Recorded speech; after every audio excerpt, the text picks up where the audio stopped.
അത്രയും ഇസ്ലാം അപരിചിത മതമാകുന്ന കാലഘട്ടത്തിലാണ് ഇത്രയും മാധ്യമങ്ങൾ ഉള്ളതോടുകൂടി നാം ജീവിക്കുന്നത്. അതുകൊണ്ട് ഒരു എന്തെങ്കിലും പെരുപ്പം പറയാനോ ഞങ്ങൾക്ക് അങ്ങനെ ചെയ്യാൻ സാധിക്കും ഇങ്ങനെ ചെയ്യാൻ സാധിക്കും ഇന്നതൊക്കെ ചെയ്തു എന്ന് കാട്ടാനോ വല്ലതും നമ്മുടെ മുമ്പിലുണ്ടോ? ഇല്ല ഇല്ല ഇല്ല എന്നതാണ് യാഥാർത്ഥ്യം.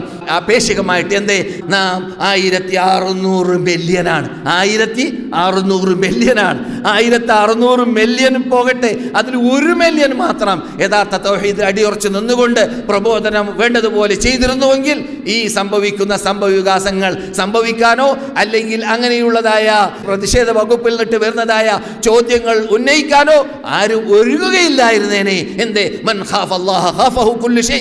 അല്ലാഹനെ ഒരാൾ ഭയപ്പെട്ട് കഴിഞ്ഞാൽ സർവ്വതും അവനെ ഭയപ്പെടുന്നതാണ്. പക്ഷേ സംഭവം ഇവിടെ എന്താണ്? ബഹുഭൂരിപക്ഷം അല്ലാഹുവിനെ ഭയപ്പെടുന്നില്ല. അല്ലാഹു ഖുർആനിൽ പറഞ്ഞതുപോലെ മാലക്കും ലാ തർജൂന ലില്ലാഹി വഖാറ വഖദ് ഖലഖകും അത്വാറ. എന്താ നിങ്ങളുടെ ശിട്ടാവായ നാഥനായ ലോകനിയന്താവായ റബ്ബുൽ ഇസ്സത്തായ എന്നെ നിങ്ങൾ ബഹുമാനിക്കേണ്ടതുപോലെ ബഹുമാനിക്കുന്നില്ല, ആദരിക്കേണ്ടതുപോലെ ആദരിക്കുന്നില്ല. ഞാൻ സൃഷ്ടിച്ച എൻ്റെ സൃഷ്ടികളായ കാക്ഷിക്കുന്ന മുദ്രിക്കുന്ന സൃഷ്ടികളോട് എന്നെ നിങ്ങൾ എന്തുകൊണ്ട് തുല്യപ്പെടുത്തുന്നു? എന്നെ നിങ്ങൾ എന്തുകൊണ്ട് ബഹുമാനിക്കുന്നില്ല, ആദരിക്കുന്നില്ല? സുബ്ഹാനല്ലാഹ്. അതുകൊണ്ട് ഇത്തരം കാര്യങ്ങൾ ജനങ്ങളിൽ പറയേണ്ട സന്ദർഭമാണിത്. എന്നിട്ട് പ്രചരിപ്പിക്കേണ്ട സമയമാണ്. എന്തേ? യഥാർത്ഥ രോഗം ഇതാണ്. ഈ രോഗം സുഖപ്പെട്ടാലല്ലാതെ ഒരിക്കലും നമുക്ക് വിജയമില്ല, ഒരിക്കലും നമുക്ക് നേട്ടമില്ല, ഒരിക്കലും നമുക്ക് നമ്മുടെ ഉദ്ദേശത്തിലേക്ക് എത്താൻ സാധിക്കുക തന്നെ ഇല്ല. അല്ലാഹു ഖുർആനിൽ ഇദാ റകിബു ഫിൽ ഫുൽകി ദഅഉല്ലാഹ മുഖ്ലിസീന ലഹുദ്ദീൻ. അവിചാരിതമായി അവരിലിട്ട് വന്നതാണ്. കടലിൽ കയറിയപ്പോൾ കടൽ ഇളകി. എന്താ സംഭവിച്ചത്? ആത്മാർത്ഥമായി അള്ളാഹനെ മാത്രം വിളിച്ച് പ്രാർത്ഥിക്കാൻ തീരുമാനിച്ചു.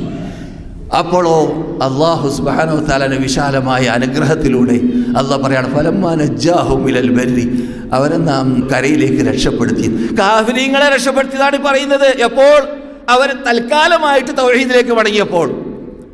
തൽക്കാലമായി തൗഹീദിലേക്ക് മടങ്ങിയപ്പോൾ അല്ലാഹു പറയാണ് ഫലമ്മാ നജ്ജാഹും ഇലൽ ബർരി ഇദാ ഹും യുശ്രികൂൻ. പക്ഷേ ദഅഉല്ലാഹ മുഖ്ലിസീന ലഹുദ്ദീൻ, അവരെ നജ്ജാഹും ഇലൽ ബർരി, എപ്പോഴാ രക്ഷപ്പെടുത്തിയത്? കരയിലേക്ക്.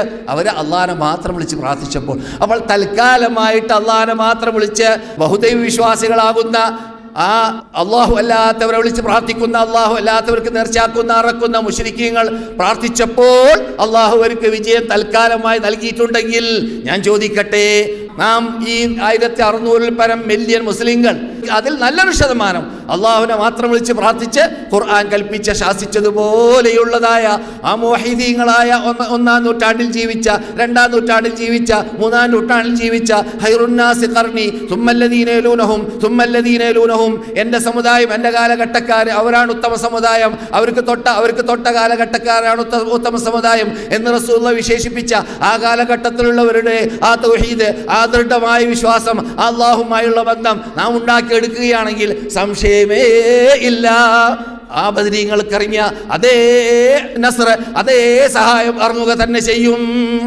അള്ളാഹു ഒരു വകുപ്പിന് വേണ്ടി മാത്രം അല്ല ഖുർആനിൽ സഹായമാർക്കാന്ന് പറഞ്ഞത്. ബദരീങ്ങൾക്ക് മാത്രമുള്ള കുത്തകയായിരുന്നില്ല, അതുപോലെ ഉഹദീങ്ങൾക്ക് മാത്രമുള്ളതല്ല, അല്ലെങ്കിൽ ഹുനൈൻ യുദ്ധത്തിൽ മാത്രമായിരുന്നല്ല, ഏത് യുദ്ധത്തിൽ മാത്രമായിരുന്നല്ല, മറിച്ച് ഇൻ തൻസുറുല്ലാഹ്, അള്ളാഹുവിനെ നിങ്ങൾ സഹായിച്ചാൽ, അഥവാ അള്ളാഹിന്റെ മതം നിങ്ങൾ പ്രചരിപ്പിച്ചാൽ, അള്ളാഹുവിന്റെ മതത്തെ ജനങ്ങളിലേക്ക് എത്തിച്ചു കൊടുക്കുക എന്ന ദൗത്യം നിങ്ങൾ നിർവഹിക്കാൻ തീരുമാനിച്ചാൽ യൻസുർക്കും, നിങ്ങൾ അള്ളാഹു സഹായിക്കുക തന്നെ ചെയ്യും.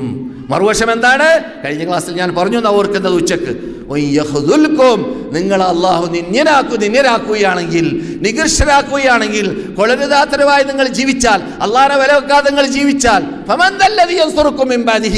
ആരാണ് നിങ്ങളെ അള്ളാഹു അല്ലാത്ത സഹായിക്കാൻ വരുന്നവർ? ആരുമില്ല. അതുകൊണ്ട് നാം അള്ളാഹുവിൻ്റെ കൂടെയാവണമെന്ന തത്വം മദീന പഠിപ്പിക്കുന്ന തത്വമാണ്, മദീനയിൽ നമ്മുടെ നേതാക്കൾ പഠിപ്പിച്ച തത്വമാണ്. അതുകൊണ്ടാണ് റോമൻ ചക്രവർത്തിയുടെ കൊട്ടാരത്തെ കെട്ടിക്കിട്ട വിറപ്പിക്കാൻ ആ ആട്ടിടിയന്മാരാണെന്ന് അവർ വിശേഷിപ്പിച്ചതായ മുഹമ്മദിനും അനുയായികൾക്കും സല്ലല്ലാഹു അലൈഹി വസല്ലം സാധിച്ചത്. അവരിവിടുന്ന് അയക്കുന്ന എഴുത്ത് മാത്രം എത്തുമ്പോൾ അവർ വേറെ വറക്കലായിരുന്നു. അവരാരാണ് അവരെന്ന് പറഞ്ഞാൽ ഭൂമിയെ 2-ഓ 3-ഓ ഓഹരി വെച്ചിട്ട് ഭരിക്കുന്നതായ മഹാശക്തന്മാർ, വേറെ വറക്കലായിരുന്നു.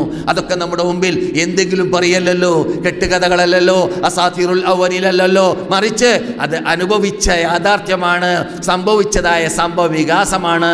ശത്രുമിത്രഭേദമന്യേ എഴുതിപ്പോയതായ സ്വർണ്ണ ലിപികൾ കൊണ്ട് എഴുതപ്പെടേണ്ടതായ ഒരു മഹാരംഗങ്ങളും സംഭവങ്ങളും ആയിരുന്നു.